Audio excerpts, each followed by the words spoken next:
আজ আমরা যাকে সঙ্গে পেয়েছি তিনি বাংলাদেশের সাবেক প্রধানমন্ত্রী শেখ হাসিনা। পরিস্থিতিতে বাংলাদেশের রাজনৈতিক মেরুকরণ, যারা ক্ষমতায় আছেন, যাদের অন্তর্বর্তীকালীন সরকার, তাদের সম্ভাবনা এবং ভবিষ্যৎ নিয়ে কথা বলার জন্য আজ আমাদের সঙ্গে রয়েছেন বেগম খালেদা জিয়া, বিএনপি সভাপতি। তিনিও আসলে বিএনপি চেয়ারপারসন, তিনিও আসলে চিকিৎসার জন্য লন্ডনে গিয়েছেন। শেখ হাসিনা, আমি আপনার কাছ থেকে জানতে চাইবো যে আন্দোলনে শেখ হাসিনার পতন হলো সেই আন্দোলন সম্পর্কে অন্তর্বর্তী সরকারের প্রধান উপদেষ্টা ডক্টর মোহাম্মদ ইউনূস যুক্তরাষ্ট্রে বিল ক্লিনটনের উপস্থিতিতে একটা অনুষ্ঠানে বললেন যে এই আন্দোলন খুব পরিকল্পিতভাবে চালিয়ে নেওয়া হয়েছে, কিছুই হঠাৎ হয়নি। আমরা আপনার কাছে একটু জানতে চাইবো যে আপনার জ্ঞাতসারে কিংবা অজ্ঞাতে এই আন্দোলন কি শুরু থেকেই কোটার আড়ালে সরকার পতনের আন্দোলন ছিল? চক্রান্তটা শুরু হয়েছিল সেই 2022 সাল থেকেই। কিছুতে আমাকে ক্ষমতায় থাকতে দেবে না। আর বাংলাদেশ যখন উন্নত হয়ে গেছে, যারা এই সুদখোর ইউনূসের তো বহুদিনের লালায়িত স্বপ্ন, আর তার মদতদাতা আজকে এটা প্রমাণিত। সেই ইউএসএইডের টাকা আর আমেরিকার মদত, পাকিস্তানি আইএসআইয়ের মদত, জঙ্গি, সন্ত্রাসী, খুনি এরা এবং গ্রেনেড হামলাকারী, বিডিআরে আমাদের সেনা সদস্যদের হত্যাকারী, এরাই হচ্ছে তার শক্তির আধার। তাদেরকে নিয়েই তার পথ চলা, যা আজকে প্রমাণিত সত্য। এবং আমি আরেকটি খবর আপনাদের দিতে চাই। দুর্নীতি দমন কমিশনে ইউনূসের বিরুদ্ধে একটা মামলা হয়েছে। আর শ্রমিকদের অর্থ আত্মসাতের জন্য শ্রমিকদের করা মামলায় শ্রমিক আদালতে ইউনূস কিন্তু সাজাপ্রাপ্ত আসামি। সে কিন্তু একটা কনভিক্টেড আসামি এবং সে চক্রান্ত করে, সন্ত্রাস করে, জঙ্গিবাদকে সহায় করে এবং অপপ্রচার চালিয়ে সে ক্ষমতাটা দখল করেছে। ক্ষমতা দখল করার সাথে সাথে কী করেছে, সে তার আগে থেকেও প্রচেষ্টা ছিল। ইউনূস সেন্টার নামে একটা জায়গা, আপনারা জানেন, গ্রামীণ ব্যাংকের একটা সম্পত্তি 11,000 স্কোয়ার ফিট বিনা পয়সা নিয়ে সেখানে তার ইউনূস সেন্টার। এবং এটা হচ্ছে একেবারে যত রকমের চক্রান্তের জায়গা। ইউনূস ক্ষমতায় যেয়ে কিন্তু নিজে ওই জায়গায় তার যে লোকরা বসা, তাদেরকে দিয়ে সারা বাংলাদেশে সার্ভে করার নামে লোক নিয়োগ দিয়েছে।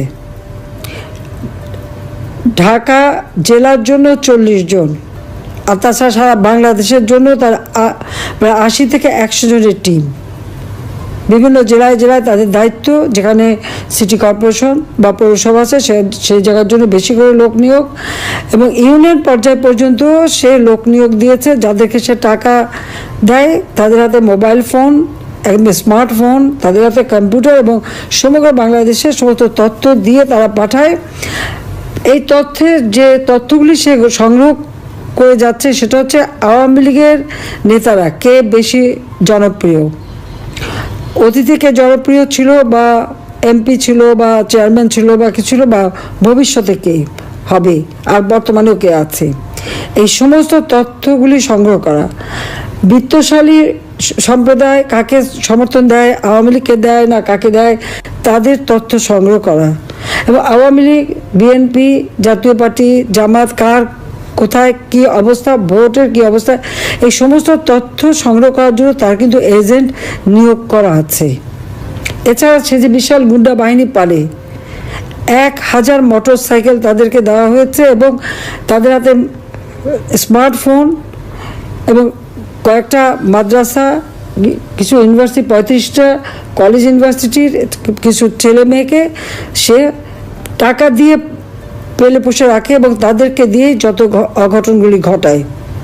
এবং এটা যে তার একটা সেই মানে সূক্ষ্ম পরিকল্পনার ফসল, সেটা সে নিজেই বলে ফেলেছে বিল ক্লিনটনের অনুষ্ঠানে। খুব খুশি মনে হাত বা নাচিয়ে বলল যে এটা এখানে ছাত্র না, জনত না, এটা হচ্ছে তার ম্যাটিকুলাস ডিজাইন করা মাস্টার মাইন্ড দ্বারা এই এমন ঘটনা ঘটিয়েছে যে শেখ হাসিনাকে ক্ষমতা থেকে হটিয়ে সে অবৈধভাবে জোর করে ক্ষমতাটা দখল করে নিয়েছে, মানে ডাকাতি করে ক্ষমতা নেওয়া।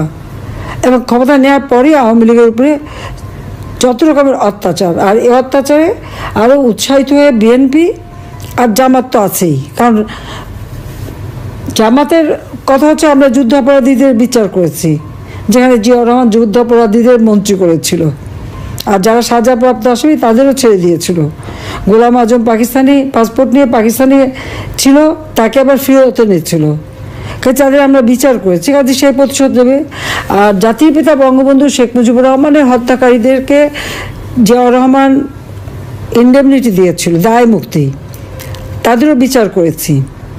আজকে আপনারা দেখেন 7ই জুলাই 2024 সালে যে আন্দোলন, কই পুলিশ তো কিছু বলেনি আন্দোলনকারীদেরকে, আমরা তো কিছুই বলিনি, বরং তাদের সাথে আলোচনা করা, তাদের পাশে থাকা। মেয়েরা যখন পথে নেমেছে তাদের নিরাপত্তা, ওই মেয়েরা যখন স্লোগান দেয় শেখ হাসিনা পদত্যাগ চায়, আর আমি তখন তাদের নিরাপত্তা দেই যে তাদের জন্য কোনো রকম অসুবিধা না হয়। আজকে তাদের অবস্থাটা কি? এখন মেয়েরা ঘর থেকে বেরোতে পারে না। তারা এমনই আন্দোলন করলো আর এমনই স্বাধীন করে ফেললো দেশ যে এখন নিজেরাই ঘরবন্দি।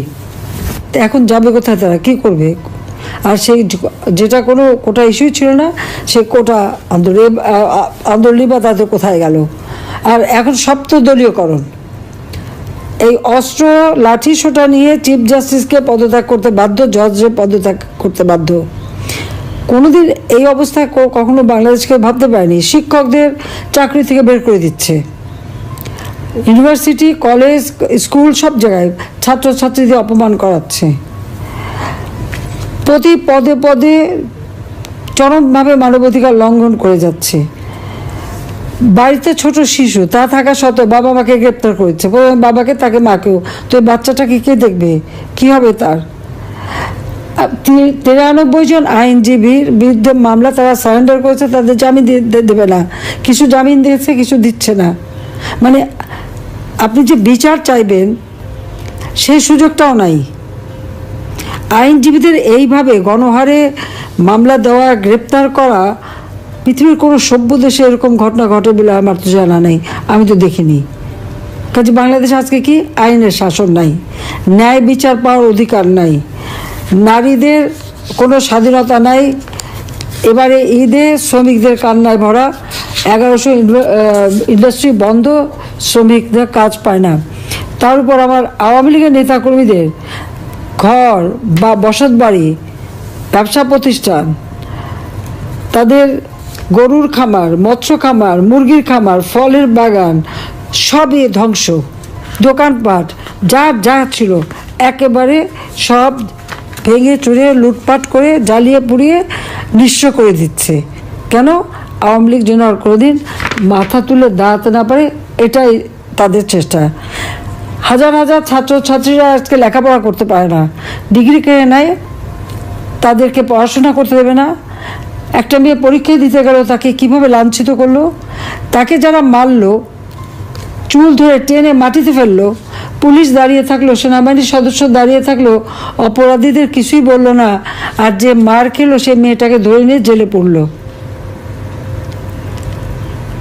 এই পুলিশ, সেনাবাহিনী হোক, প্রশাসন হোক, জনগণের ট্যাক্সের টাকায় তারা বেতন পায়। আর তাদের সকলেরই আমি কিন্তু জীবন মান উন্নত করে দিয়েছি, বেতন ভাতা বাড়িয়ে দিয়েছি। কিন্তু এখন কি দেখলাম, তাদের কাছ থেকে জনগণ ন্যায় বিচার পেতে পারে না। এটা কোন ধরনের অবস্থা? একটা ইউনিয়ন পর্যন্ত এজেন্ট লাগিয়ে দিয়ে হাজার হাজার টাকা কোটি টাকা খরচ করে ইউনুস এখন কীভাবে আওয়ামী লীগ, 14 দল, মুক্তিযোদ্ধা, তাদেরকে নিঃস্ব করে দেওয়া, তাদেরকে ধ্বংস করে দেওয়া, সেই চেষ্টাই করে যাচ্ছে। আর তার দোসর জঙ্গি, সন্ত্রাসী, খুনি, দুর্নীতিবাজ, অবৈধ অস্ত্রধারী এবং জেলখানা থেকে তাদের সবাইকে মুক্তি দিয়েছে। গ্রেনেড হামলাকারী থেকে শুরু করে কেউ বাদ নাই, মুক্তি দিয়ে জেল ভরে ফেলেছে আমার আওয়ামী লীগের নেতা কর্মী দিয়ে। সবচেয়ে বড় কথা, পিটিয়ে মানুষ হত্যা করা, এমনকি আইনজীবীকে পিটিয়ে হত্যা করলো, মাথা কোপানো, মানে বর্বরতা। পাকিস্তান আর্মি গুলি করে মানুষ মারত, আর এরা এমনই বর্বর যে পিটিয়ে হত্যা, এমনকি অন্তঃসত্ত্বা নারী পুলিশ কনস্টেবলকেও ছাড়েনি। আর আমাদের মেয়েদের উপরে ইফতার বন্টন করতে, তাকেও, তার উপরেও জুলুম, তাকেও মেরে পাতা ফাটিয়ে দিয়েছে এবং কয়েকটা সেলাই পড়েছে। তো এইভাবে অত্যাচার, নির্যাতন তারা চালিয়ে যাচ্ছে। আর মামলা দেওয়াতে তো আমার মনে হয় আমি এ পর্যন্ত যত হিসাব প্রায় 70,000 মামলা, আর এজাহারভুক্ত আর অজ্ঞাতনামা ধরলে প্রায় 4-5 লাখ হবে আসামি করে দিয়েছে। কারণ আমার বিরুদ্ধেই তো কতগুলি মামলা, 288টা মামলা, তারপর আর একটা দিয়েছে রাষ্ট্রদ্রোহী মামলা। আমি নিশ্চয়ই জিজ্ঞেস করি, রাষ্ট্রটা কার? আমার বাবা তার জীবনটা উৎসর্গ করেছে, আওয়ামী লীগের নেতাকর্মী তাদের জীবন উৎসর্গ করে এই দেশ স্বাধীন করেছে।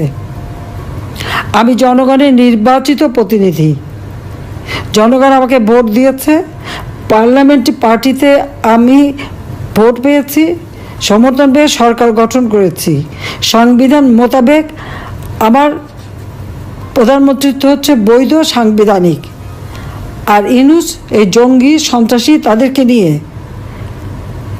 সূক্ষ্ম পরিকল্পনা করে সন্ত্রাস করে সে ক্ষমতা দখল করেছে।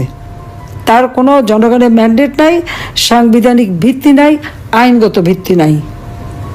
আর সে দেয় আমার বিরুদ্ধে রাষ্ট্রদ্রোহী মামলা, যে রাষ্ট্রদ্রোহী কাজ করেছে সংবিধানের 7 খ অনুযায়ী, সেই হচ্ছে সবচেয়ে বড় অপরাধী, যে এইভাবে ক্ষমতা দখল করলে তার শাস্তি হবে, এবং ইনশাল্লাহ শাস্তি দেবো, এতে কোনো সন্দেহ নেই। আজকে সমস্ত অর্থনীতিকে ধ্বংস করে দিয়েছে, প্রবৃদ্ধি কমে গেছে, মাথাপিছু আয় কমে গেছে, মানুষের কোনো দিনমজুররাও আজকে কাজ পায় না।